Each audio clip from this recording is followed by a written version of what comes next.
Welcome back to Let's Play Neverwinter Nights 2 Original Campaign. This is Big Los, and we are in the town of Port Last. After talking with Elaine, the only survivor from Ember, we're gonna go look around the rest of the town, see if we can find any other witnesses, any proof of our innocence of the massacre, and any merchants selling any interesting items. So it doesn't look like any of these citizens have anything worth stealing, but we have Naya over here, and she is a merchant. We can steal some gold, and I'll probably do that off camera. I did it with all the merchants over in the Black Lake district with Nishka. Okay, so Naya is worried that the souls of Ember won't be put to rest because their bodies are laid out, not buried. So she wants some help putting this worms mage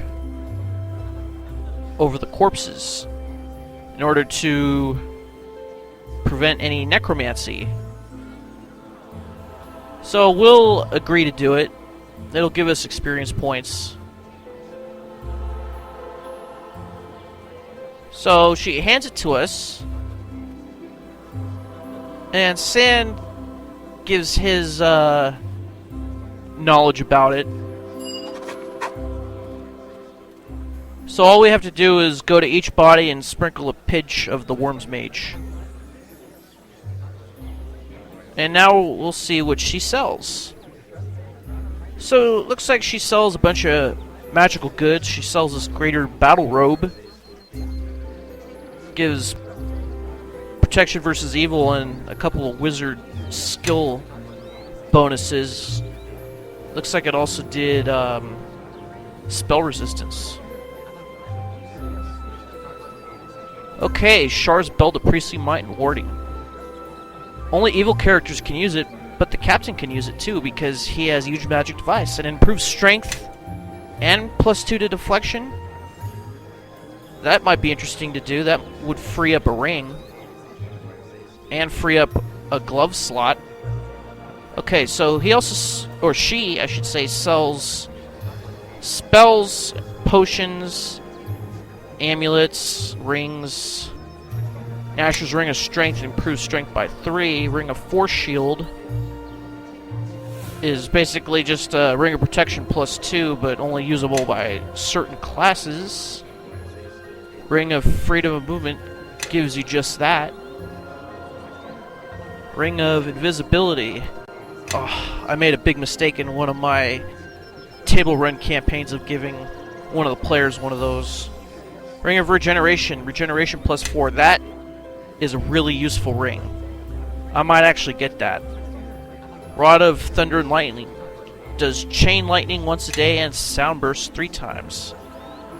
The Wanderer's Ring gives bonus slots to a wizard. Oh, we got some crafting items.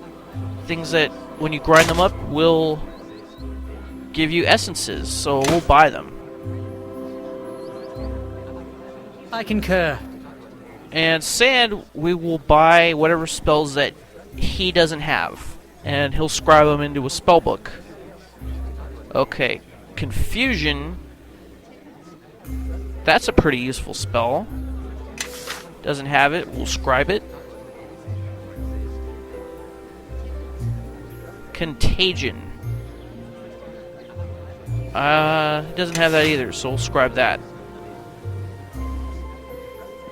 It's pretty good to have as many spells as you can for Sand, especially since he is going to be our main crafting guy, except for armor, because he's a specialist wizard, not a generalized wizard, so I believe he doesn't have transmutation school,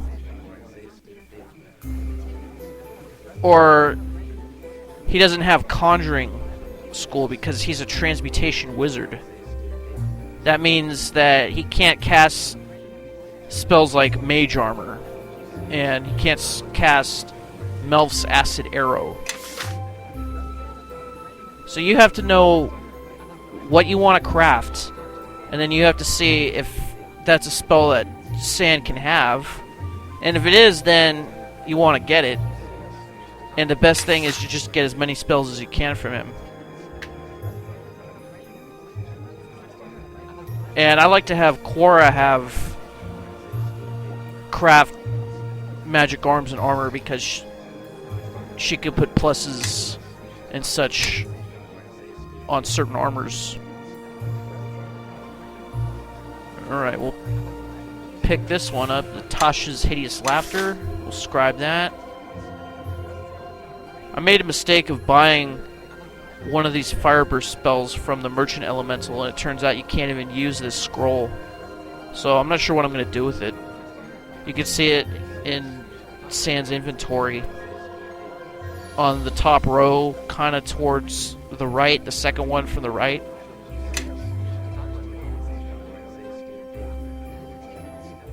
Anything else that we want to get? I guess not. Step with me. Come on. Follow along. Alright, so let's walk over here and let's talk to these gnomes by this tent over here. And they're talking about something called the Wendersnaven. We have no idea what that is. And all they can do is just talk nonsense. There's not a lot of information you can gather from them.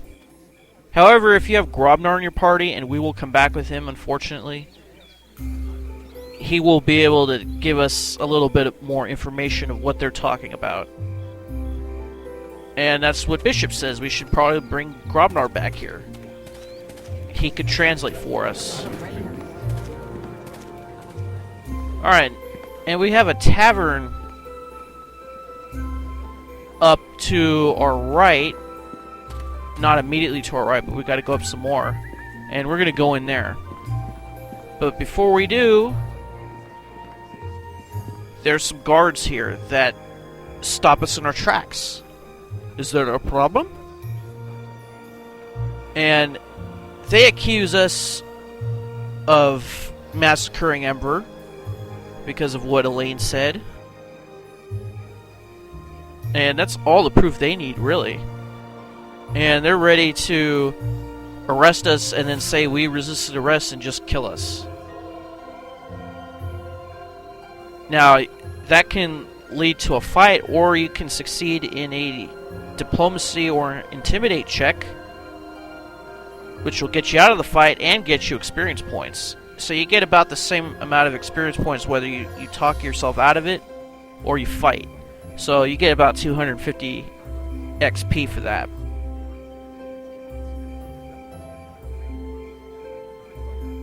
So we don't have to fight. These guards can continue what they're doing, patrolling the streets of Port Last. Oh, you're watching me, huh? Big deal. Alright. So we're going to go into this inn right here. And we'll have a word with some of the patrons. The Alliance Arms Inn. So this is the innkeeper. His name is Falgor. And we'll ask him about if he knows anything what happened in Ember. And he tells us a little bit about Duskwood. That the beasts of Duskwood savaged Ember. And then one of his regulars, named Elgin, came in and started boasting about what happened. About him chasing the attackers away. And he also directs us to Captain Hieromos, who I mistakenly called the sergeant in the last video. He's actually a captain. So let's talk to Elgin. And he's obviously embellishing his story a little bit. He was in Duskwood doing some hunting. when he saw the smoke and ember. And then he says when he got there, it was too late. Everyone was dead. And Sans says he's clearly a fool, of course. So you have to talk to 3 people before he'll change his story.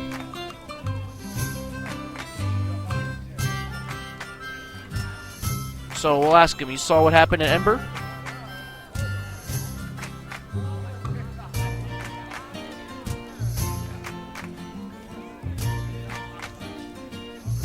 Or actually, we can ask him about the dwarf, Haljal.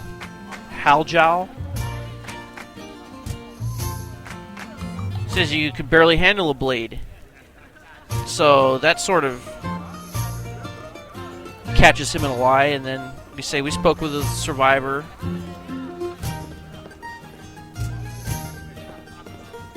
And that puts another hole in the story because he said everyone was dead. But we need to talk to one more person. And we'll talk to this person over here. This half-elf woman. And Bishop knows her. Her name is Malin.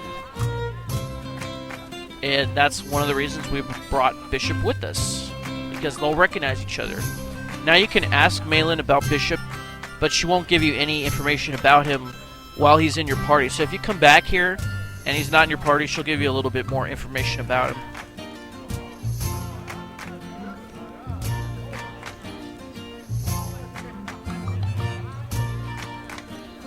Okay, so what are we gonna ask first? Alright, if you say that, you lose 1 point of influence. There's no need to be insulting. And he says, it's not an insult if it's a fact. Yeah, okay.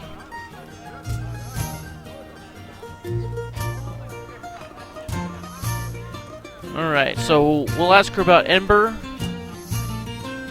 And she was at the Duskwood Grove.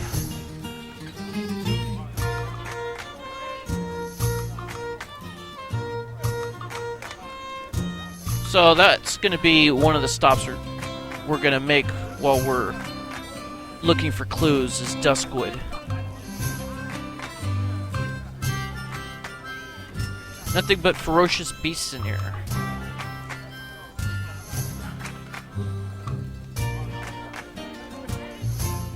And she took a wound from a dire boar, apparently, so she's resting up in here. Now we're going to talk to this female named Kalindra. And she has a lot on her mind. Her partner Bradbury has been missing for 2 days. So her and Bradbury are minors.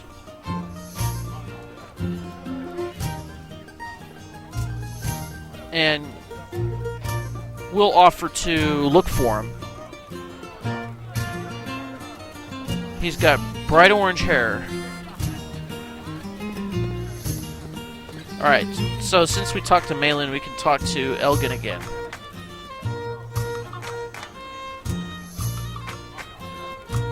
And then we'll say, you were hunting deer in Duskwood? Malin says there's no deer to be found there at all. And then he says, look, it's obvious you know I wasn't there. What do you want from me? So we'll say, we want to know what really happened. So he was looking for a dryad to have sweet dryad love or something. And then he saw the smoke at Ember.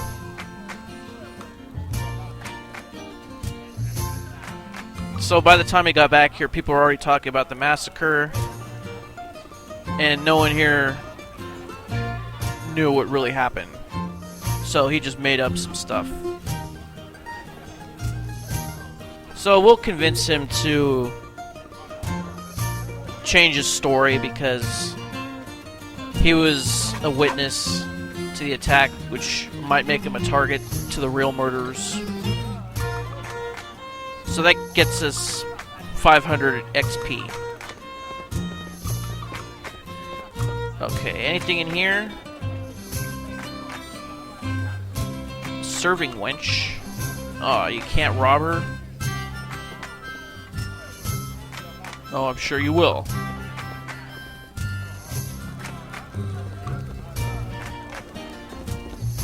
Malin has the same pose as Moira.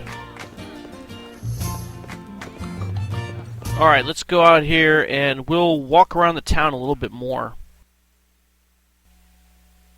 We'll see if there's anything else that I missed. Any hidden items. I doubt it, though.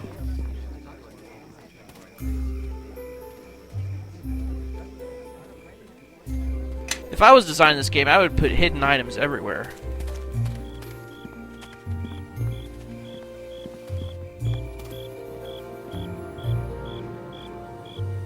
So they're telling us to stay out of Duskwood, so you know what that means. If they're telling you not to go somewhere, that means go there.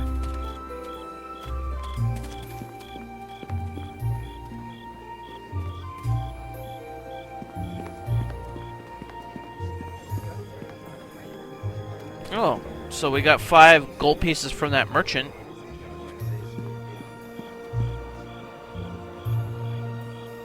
And there's a couple docks here. But it doesn't look like there's any hidden items. Whoa.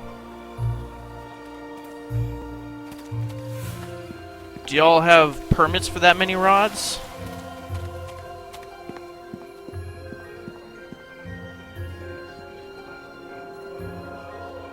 Okay, it doesn't look like there's any hidden items anywhere. Why did it put me over there? I don't know. This game does a lot of weird things sometimes. Okay, I'm not seeing any items that you can really steal from her, so if I find one, I'll mention it in a future video when I come back with Nishka and rob them blind. So let's just make our way to the village of Ember again. Okay, that's Duskwood, and that's Ember. So we're going to go to Ember first. And we'll try to gather some clues. And Chandra's speechless. Bishop says it was efficient.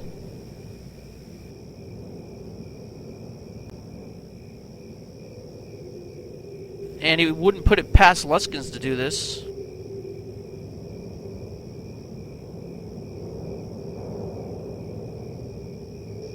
But will we be able to find any clues to prove her innocence? Find out next time. This is Big Los, signing off. Have a good day.